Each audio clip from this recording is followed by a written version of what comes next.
Hello learners, इस channel में आप सभी का स्वागत है। Unit 2 flying together.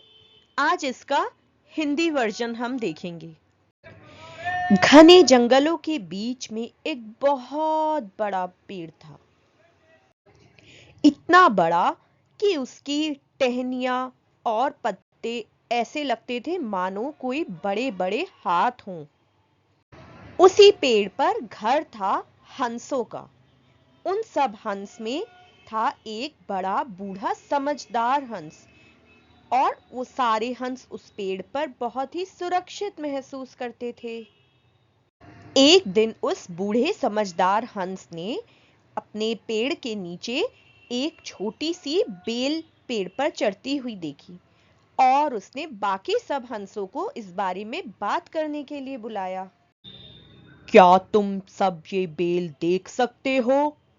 आओ इसे खत्म कर देते हैं। लेकिन क्यों?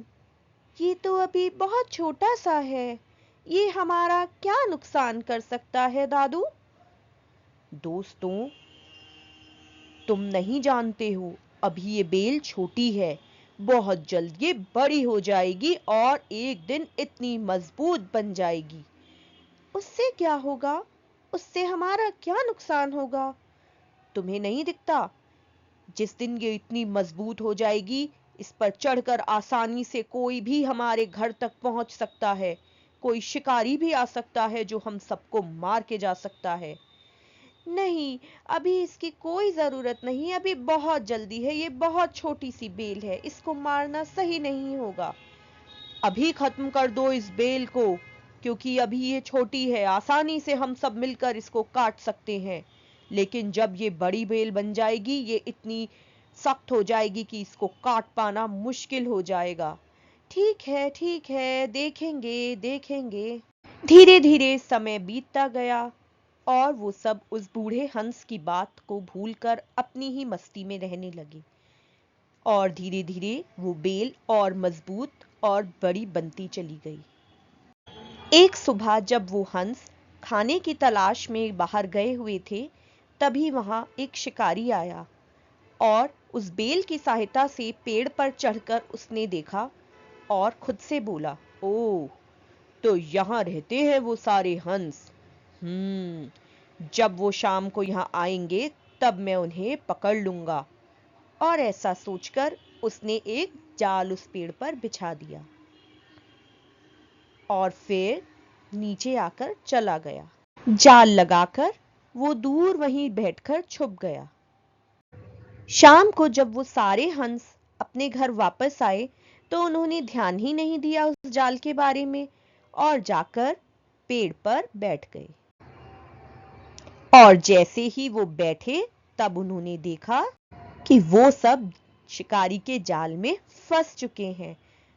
अब उन सब ने रोना शुरू किया, मदद मदद करो, बचाओ, हम यहाँ जाल में फंस गए हैं। क्या करें हम? कोई तो हमें बचाओ, निकालो हमें यहाँ से। तब बूढ़े हंस ने उन्हें डांटते हुए बोला, अब शोर मत मचाओ। कितनी पहले मैंने तुम्हें कहा था, उस बेल को तभी काट दो, लेकिन तुम लोगों ने मेरी एक नहीं सुनी। अब देखो क्या हो गया है। अब कल सुबह वो शिकारी आएगा और हम सबको मारकर चला जाएगा। हाँ, हम सब बेवकूफ हैं। हम बहुत बहुत माफी मांगते हैं, बहुत शर्मिंदा हैं अपने किए पर। लेकिन अब हमें बताइए, यहाँ से बचने का क्या तरीका हो सकता है? बचना है तो मेरी बात अब ध्यान से सुनो। जब वो शिकारी यहाँ आएगा, तो हम सब मरने का नाटक करेंगे। नाटक कैसे? हम सब बिल्कुल सीधे लेट जाएंगे, क्योंकि शिकारी को मरे हुए हंस नहीं चाहिए। जब वो देखेगा हम सब मरे हुए हैं, एक एक करके हम सबको फेंक देगा। लेकिन जब तक हम में से आखिरी को वो फेंक ना दे, तब तक कोई नहीं हिलेगा। और जैसे ही आखिरी को फेंका जाएगा, तुरंत हम सब उड़ जाएंगे। फिर अगली सुबह शिकारी आया, और शिकारी को देखते ही सारे हंसों ने लेटकर मरने का नाटक किया। उन सबको मरा हुआ समझकर शिकारी अपने आप से बोला, लगता है ये तो सब के सब मर गए हैं। चलो इन सबको अब मैं उठाकर फेंक ही देता हूं।